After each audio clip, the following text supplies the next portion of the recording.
Që kanë shumë gjithë rrugë. Po, ka shumë. Në fenomene që ndodhin në Ka rëshkitur gjitha poshtë. Gjina. Janë të është izoluar krejtë rrugës. Krejtë izoluar.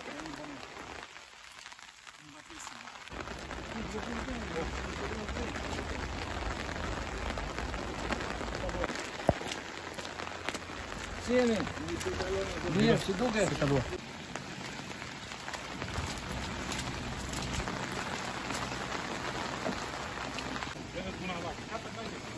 Po prima mu këtu, mirë jemi?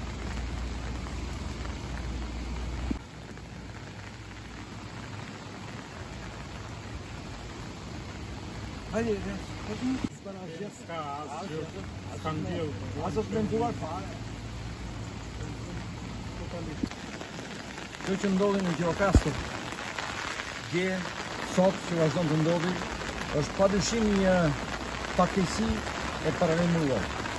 Si pasojë e neglizhencës, si pasojë e abandonimit të qarkut të Gjirokastrës, e mungesës së plotë të investime mbrojtëse, rregulluese, të mos pastaj për kompensimin e dëmeve qytetarëve dhe bizneseve.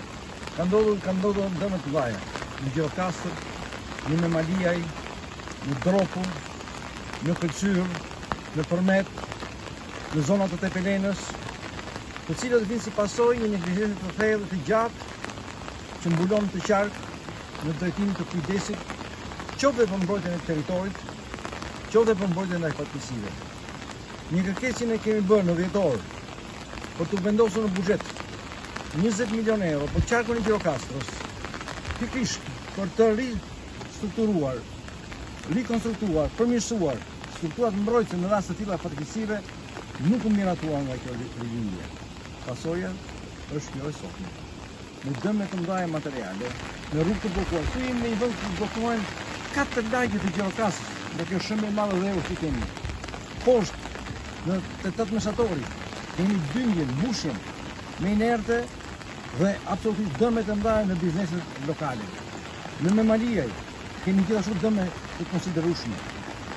Në Dropu, urat në shëmbën dhe blokojnë zonat të tëra të komunikimit midis tyre. Tokat janë të përmbytura. Pra e gjithë kjo realisht vjen si pasojë një politike të shkëmbur, një politike e qorre, një politike denigruese ndaj qarkut të Gjirokastrës. Vetëm një gjë them, shqyrtësh që nuk ndodhi. Fatmirësisht nuk ka dëme njerëzore.